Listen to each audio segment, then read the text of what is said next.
지금부터 내가 해주는 얘기 들어주겠니? 할렐루야. 3월 10일 수요일 새벽입니다. 아무것도 두려워 말라 찬양 하나님께 먼저 올려드리겠습니다.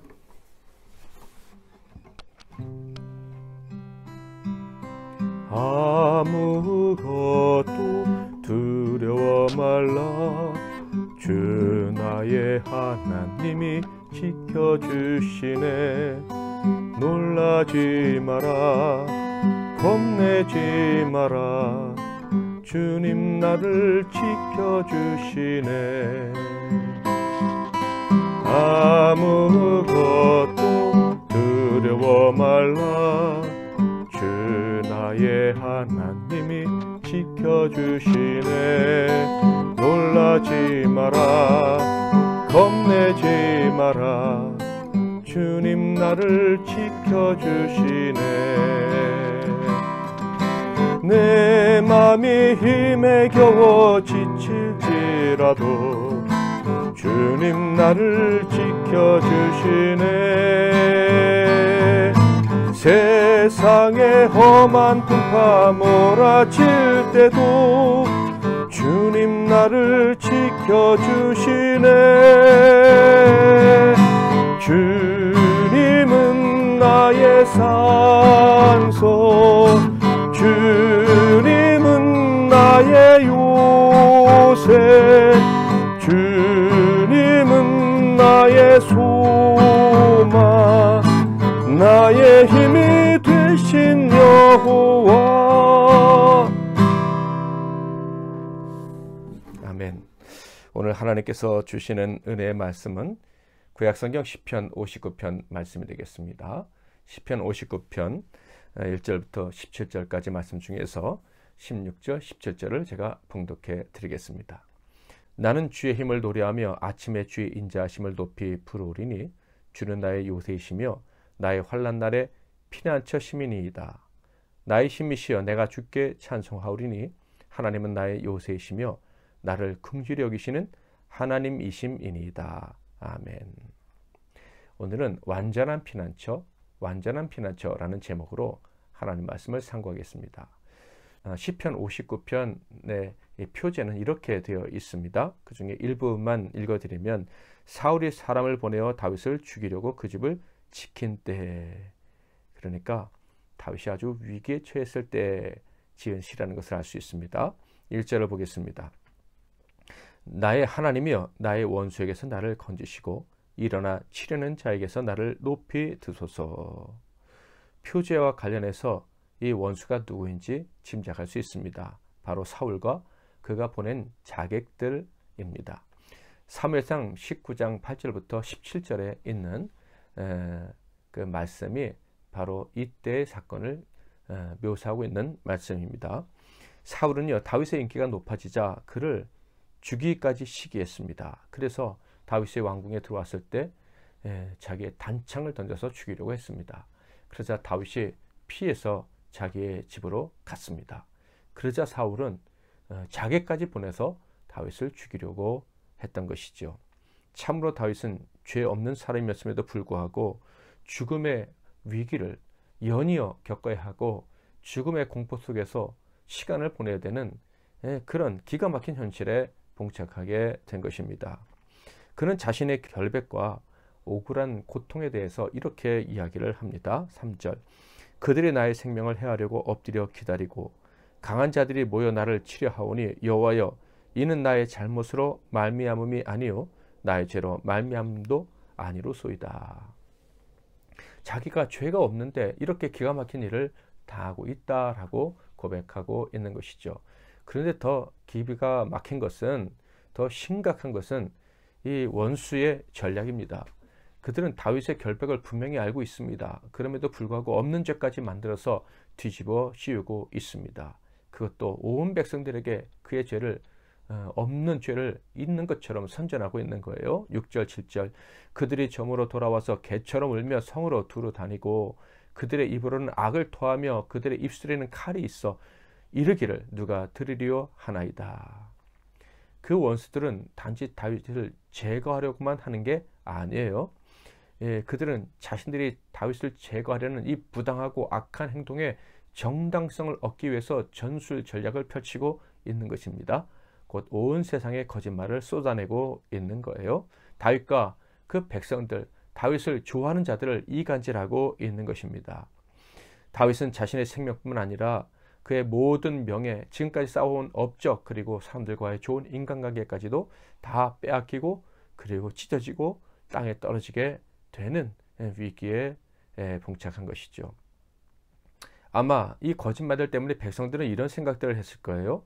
정말로 다윗이 사울왕을 대적했나 보다. 다윗이 정말로 반역을 꾀했나 보다. 다윗이 인기가 좀 올라가더니 마음이 정말 교만해져서 이런 어리석은 생각을 또 행동을 했구나. 그러면서 왕의 분노가 타당하다고 생각하고 다윗을 발견할 수 있으면 고발해야겠다라는 생각까지 하게 된 것이죠. 그러니까 원수들은 다윗을 죽이려고만 한 것이 아니라 혹시라도 다윗을 놓치거나 혹은 다윗에게 여론이 흘러갈 것을 대비해서 겹겹이 포위망을 싸고 다윗을 공격하고 있는 거예요. 다윗이 도망갈 곳은 점점 더 사라지고 있는 것처럼 보입니다. 이렇게 기가 막히게 천지사방이 막히고 사방에서 화살이 날아오는 것과 같은 이때 다윗의 선택은 무엇이었습니까? 물론 가장 안전한 곳으로 도망하는 것이겠지요. 그런데 그가 선택한 가장 안전한 것이 어디였을까요? 바로 여호와 하나님이었다 하는 거예요. 놀랍게도 그는 가장 안전한 피난처로 하나님의 품을, 하나님의 날개 아래에 숨는 것을 선택했다 하는 것입니다. 그리고 그리로 도망한 거예요. 그래서 그는 하나님께 도망하는 것을 이런 식으로 표현하고 있습니다. 1절 2절 나의 하나님이여 나의 원수에게서 나를 건지시고 일어나 치려는 자에게서 나를 높이 드소서. 악을 행하는 자에게서 나를 건지시고 피 흘리기를 즐기는 자에게서 나를 구원하소서. 하나님께 구원을 요청합니다. 그게 바로 하나님께 도망하는 거예요. 하나님을 피난처로 삼는 행위였다 하는 거예요. 그는요, 이 기도를 통해서 하나님만이 나의 가장 유일하고도 안전하고 완전한 피난처입니다 라고 고백을 한 거죠. 참으로 놀라운 믿음입니다. 또 나아가 이런 믿음을 가질 수 있다는 것, 하나님께 피해야겠다는 이 선택을 할 수 있었다는 것, 이것은요 특별한 사람들에게만 주는 은혜입니다. 그러니까 다윗에게는 하나님의 은혜가 있었다 하는 것이죠. 저와 여러분에게도 위기의 순간에 하나님께서 주신 이 은혜가 내게도 있구나, 다윗에게 주신 은혜가 내게도 주어졌구나 하는 고백을 할 수 있기를 바랍니다. 다윗은요 하나님께서 자신을 보시기만 하면 된다는 것을 알았습니다. 야, 네가 나한테 숨었구나 라고 인정해 주시기만 하면 된다는 것을 알았다. 이렇게 시를 통해서 우리에게 표현해 주고 있는 것입니다. 그래서 그는 이렇게 기도한 거예요. 4절 5절 내가 허물이 없으나 그들이 달려와서 스스로 준비하오니 주여 나를 도우시기 위하여 깨어 살피소서. 주님은 만군의 하나님 여호와 이스라엘의 하나님이시오니 일어나 모든 나라들을 벌하소서. 악을 행하는 모든 자들에게 은혜를 베풀지 마소서. 셀라. 그는 하나님이 깨어나시면 된다, 하나님이 깨어나셔서 일어나시면 악인을 처단해 주실 것이다, 이렇게 고백하고 있는 것입니다. 그런데 저희들도 알고 다윗도 아는 사실이 있습니다. 하나님은 결코 주무시는 분이 아니다 하는 거예요. 그러므로 다윗이 하나님 깨어서 일어나시옵소서 라고 말하고 있는 그 의미는 내가 하나님께 의지함으로 이제 문제는 끝났습니다, 문제는 해결됐습니다 라는 이 믿음을 고백하고 있는 거예요.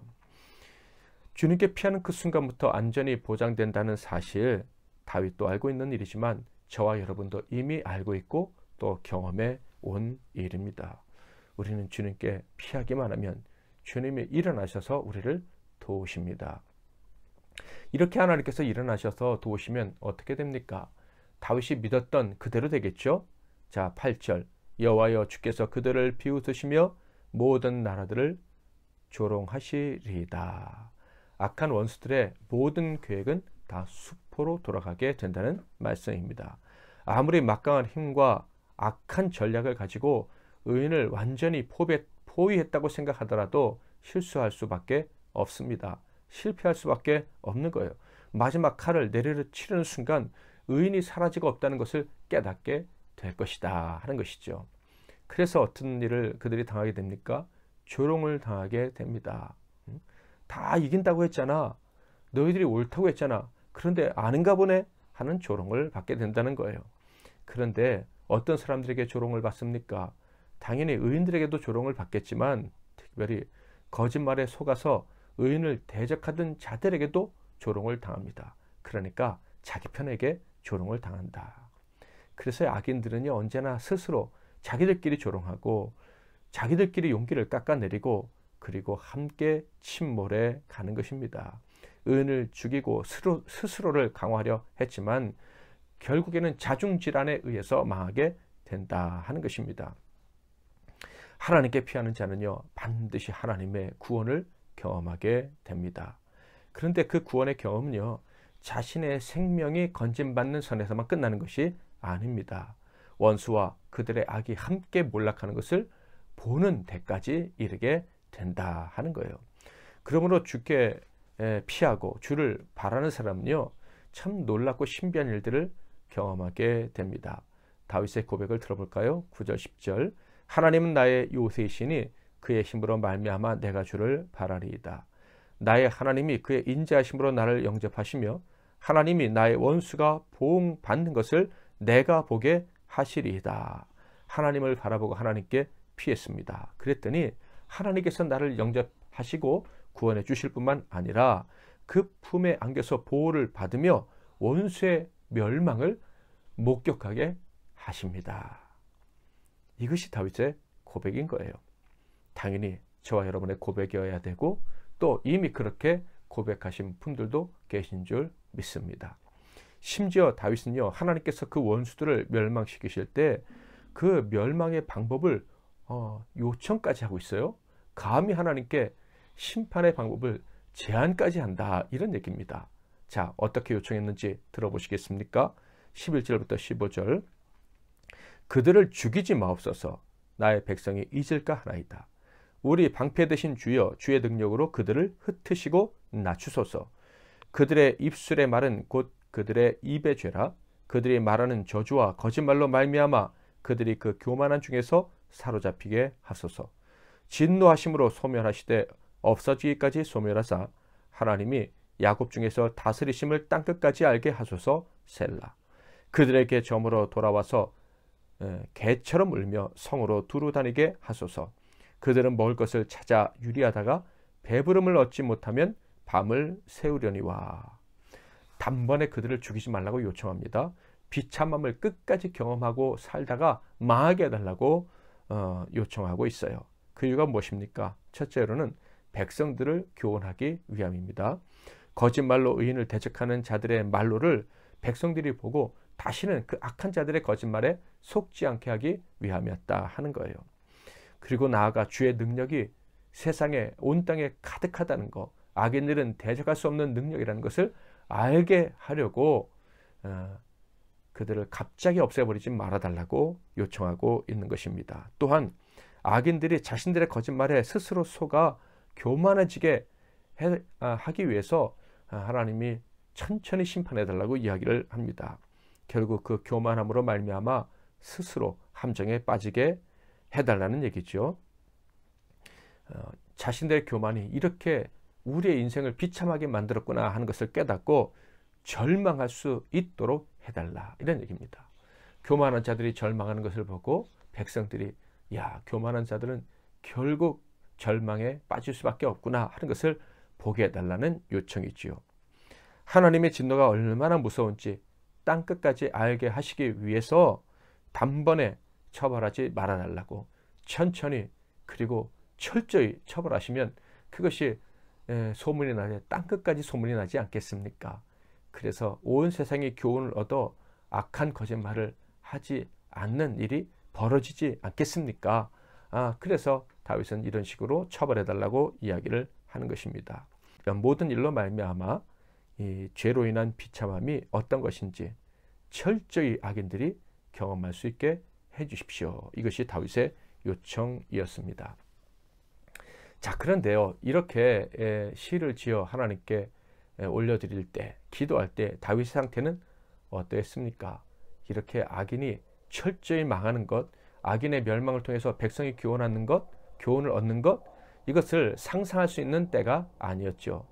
오히려 저주받던 자, 천천히 망해가는 자는 다윗처럼 여겨지던 때였습니다.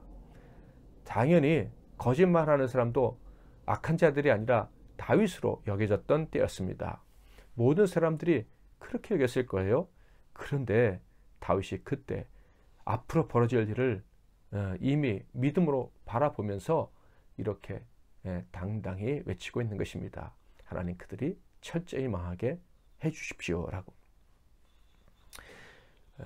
다윗이 이렇게 기도할 수 있었던 이유가 무엇입니까? 자기가 거짓말쟁이고 자기가 악한 자고 자기가 망해가는 사람인데 어떻게 자신의 운명을 악인의 운명인 것처럼, 그러니까 자신의 운명은 승리할 운명이고 악인의 운명이 망할 운명인 것처럼 이렇게 노래할 수가 있었을까요? 바로 본질적으로 다른 존재이기 때문에 그렇게 할 수 있었습니다. 그 증거가 16절 17절이죠. 나는 주의 힘을 노래하며 아침에 주의 인자하심을 높이 부르오리니 주는 나의 요새이시며 나의 환난 날의 피난처 심이니이다.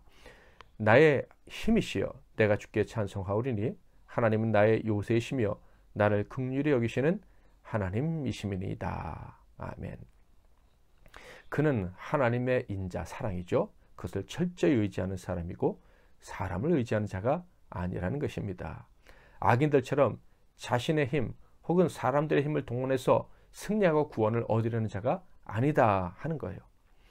그는 자신의 힘을 의지하지 않는 겸손으로 오직 하나님께만 피하는 사람이며 하나님만이 안전한 피난처가 되심을 믿고 하나님을 찬양하는 사람이라는 것입니다.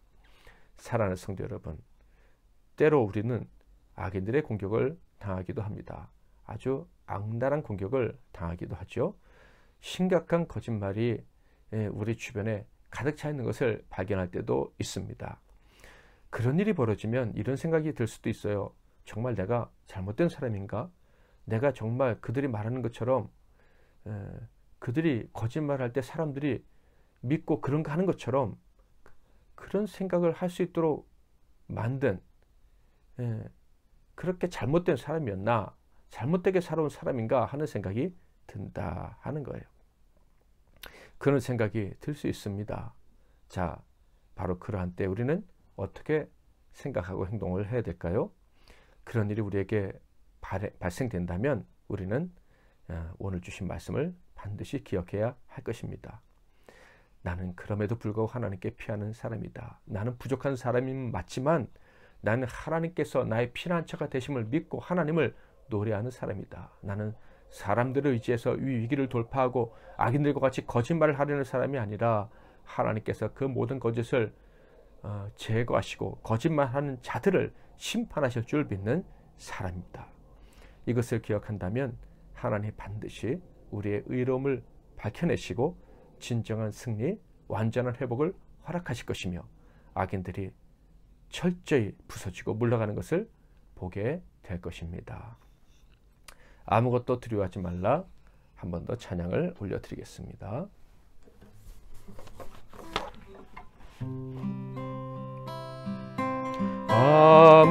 아무것도 두려워 말라. 주 나의 하나님이 지켜주시네. 놀라지 마라. 겁내지 마라. 주님 나를 지켜주시네. 아무것도 두려워 말라. 주 나의 하나님이 지켜주시네. 놀라지 마라. 겁내지 마라. 주님 나를 지켜주시네. 내 맘이 힘에 겨워 지칠지라도 주님 나를 지켜주시네. 세상에 험한 풍파 몰아칠 때도 주님 나를 지켜주시네. 주님은 나의 산소, 주님은 나의 요새, 주님은 나의 소망, 나의 힘이 되신 여호와.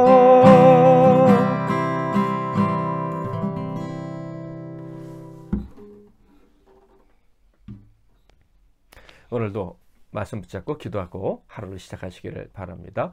제가 먼저 잠깐 기도하고 또 여러분 이어서 기도하시고 하루를 시작하시기를 바랍니다. 기도하겠습니다. 하나님 아버지, 이 험하고 악이 가득한 세상에서 완전한 피난처가 되어주신 하나님이 계심을 알고 믿고 이 사실로 인해 담대하게 살아갈 수 있도록 우리에게 복을 주시니 감사합니다. 오늘도 우리에게 주어진 모든 시간 동안 하나님께 피하오니 우리를 주의 날개의 그늘 아래 보호해 주시고 악이 우리를 건드리지도 못하게 하옵소서. 예수 그리스도의 이름으로 기도하옵나이다. 아멘.